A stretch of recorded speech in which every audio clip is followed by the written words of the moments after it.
What's going on, everybody? Welcome back to TTB Ravens Media, bringing Ravens content every single day. If you want to stay updated with Ravens content, make sure to hit the subscribe button down below and hit the notification bell if you want to get notified every single time I upload a brand new video. Because whenever there's Ravens news and things like that, I will try and bring the news out as fast as possible. If it's really small news, I'll just bring it up in the video that I post that day. But if it is like major news, I will make separate videos and I will post them and give my quick reactions and thoughts. But in today's video, I want to see what you guys think as well, in addition to my thoughts, because I want to be giving my keys to the game for the Ravens against the Detroit Lions at 1 p.m. Eastern time tomorrow, which is Sunday of week 3. And, I've obviously got my opinions on, what I think the Ravens need to do if they want to win this game, but there's other things that they can absolutely do. So if you think, hey, you know what, maybe they don't need to focus on this, they should focus on this instead, absolutely want to hear that down below. And as always, Joshua and I will be streaming before and after the game. We won't stream for too long after the game, most likely, just because there are other games on, and we're probably going to try and watch some more games. But we will stream a little bit after, and we will always, as always, start 1 hour before the game. So at noon Eastern time tomorrow, we'll be live streaming. So get any questions and things that you have in there before the stream, and we will talk about them as always. But in today's video, let's go over the keys to success. And I wasn't really planning on making a keys to success video for this game, just because, for major games, things like that, I do want to make the videos because, I made how the Ravens can beat the Chiefs video last week. But, I was like, oh, they're playing the Lions. It's hopefully not going to be that difficult. But now that the Ravens have had their situation with many players be putting on, the reserve list, it makes it much more difficult for the Ravens because Brandon Williams, Justin Madubuike, Justin Houston, and Jalen Ferguson have all been placed on the reserve/COVID list,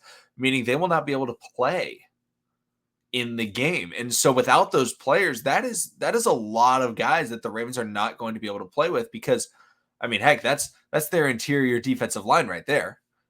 Just right there off the bat, that's the interior defensive line, and that's a lot of their edge rushers.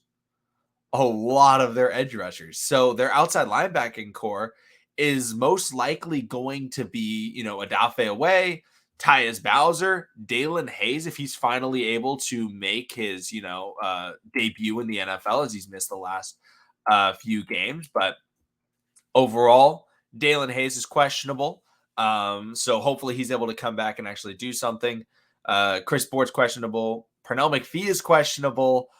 Really hoping Pernell McPhee and Dalen Hayes would be able to play, but it's just something that the Ravens have to look at. They don't have a lot of depth right now, and they're going to be trying to rush the passer because that's the first key to this game is you have to get Jared Goff uncomfortable. Jared Goff is an accurate passer of the quarterback of the football. He was the number 1 overall pick for a reason. It's because he's accurate. The fault of Jared Goff is that he's a statue. And what does that mean? If you don't know really what a statue quarterback is, that is a quarterback that really doesn't like to move. The best example of a statue quarterback is Kirk Cousins. If you make Kirk Cousins move, he doesn't want to move and he'll just take hits.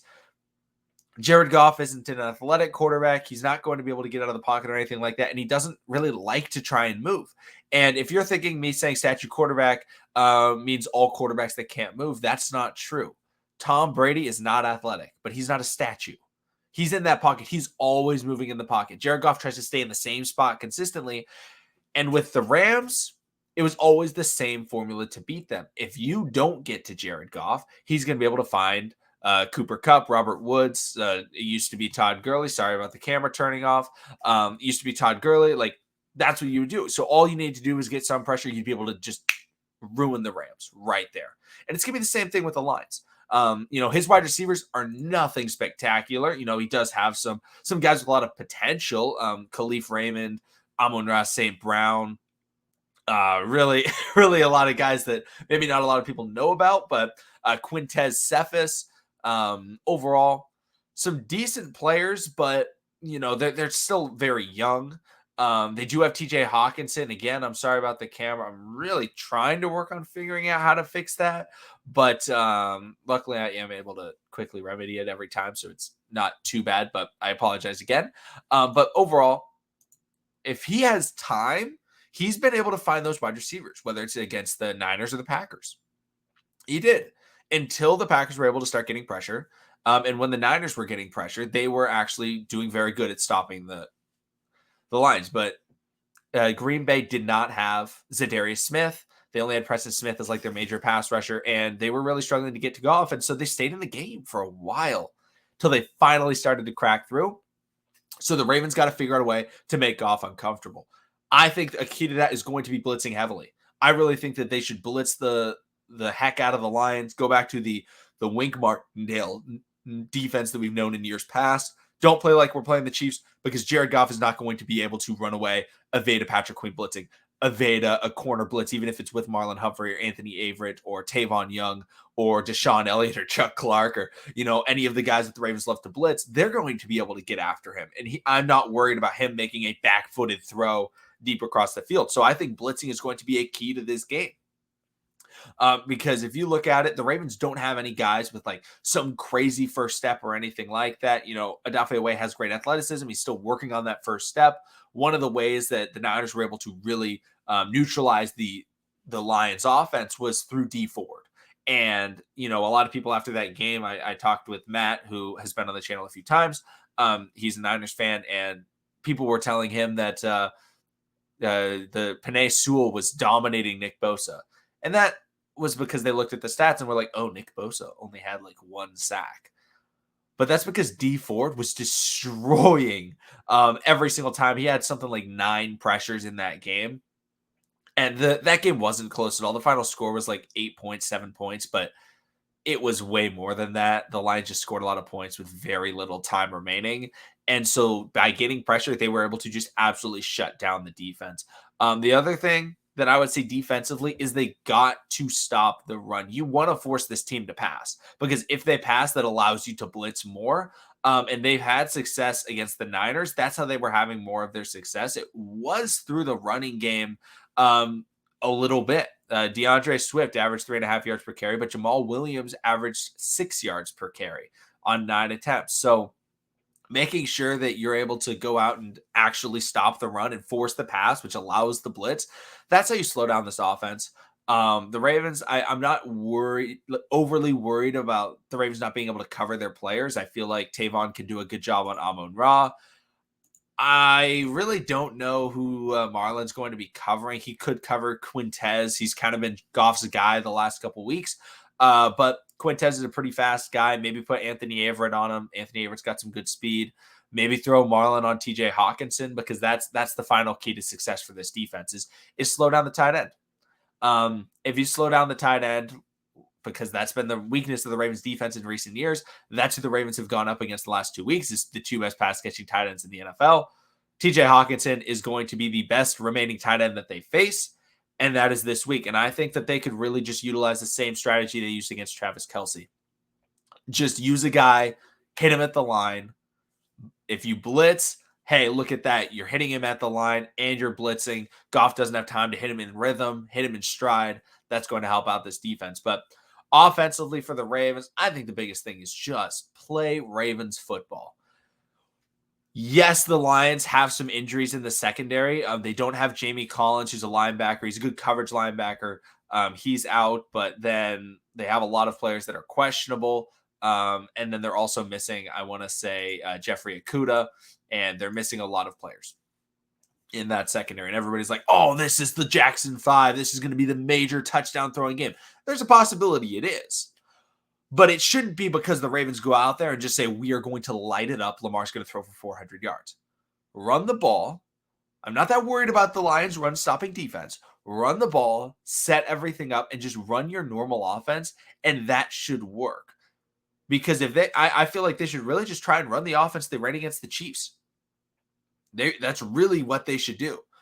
They took a couple of deep shots. I felt like that was great. I loved when they were taking deep shots. Lamar Jackson had the really bad decision, and threw it into triple or quadruple coverage to Hollywood Brown. Don't do that. But the way that they were taking shots, they were going deep. They attempted some like one-on-one jump balls with Sammy Watkins. At least they attempted one at like inside the red zone or at like the 20-25 yard line. Lamar overthrew him. It could have been an intentional overthrow by like saying, you know what, let's just throw it away, throw it out of bounds. Or they just didn't have the right timing and things like that. Don't really know what's going through his head at that point. But overall, If they run the football, that'll set up the pass. And it could be a game where it's like, oh yeah, the Ravens rushed for 250 yards. They didn't rush for that many touchdowns because they were efficient passing the ball and they threw for 3, 4, maybe even 5 touchdowns if everyone wants the Jackson 5 and everything like that. But overall, one of the biggest things that you have to focus on is just playing your style. And the Ravens need to set that style, make sure they have it consistent, because that's been one of the problems of Ravens offense in recent years has been they seemingly change it up too much in bad situations. Master it. Keep working at it. The Ravens have new pieces. Sammy Watkins is new. Yes, the Ravens don't have Nick Boyle, but they still have Josh Oliver. They have Eric Tomlinson. They have Mark Andrews. They have their running backs. Get their running backs more used to that read option game because it was amazing against the Chiefs. Get Devontae Freeman involved. Get Latavius Murray involved. Get Tyson Williams involved. And if they're able to do all that, the rest of the offense will come. Don't go into this game and say, we need to feed Mark Andrews because he hasn't really had that big game yet. Don't do that. Mark Andrews will come out when the defense doesn't focus on him. If the Ravens go all in on the run and they say, oh, we got to stop that run, linebackers cover that run, then Mark Andrews will be wide open. So that's just kind of the biggest thing is just stick to what you're good at on offense, pounding the rock and then utilizing the play action to get those crossing routes and Mark Andrews deep down the seam and things like that. And then on defense, get Jared Goff uncomfortable either through the blitz or just getting good edge rush, but it'll be difficult with the missing players. Put them in passing situations. So in early downs, make sure that you don't allow 6-7 yards on the run and things like that. And then finally, make sure that TJ Hawkinson doesn't run wild. If there's anything else that you think that I missed, please let me know in the comment section down below. But thank you everybody for watching. Subscribe for daily Ravens content, and I'll see all of you again tomorrow.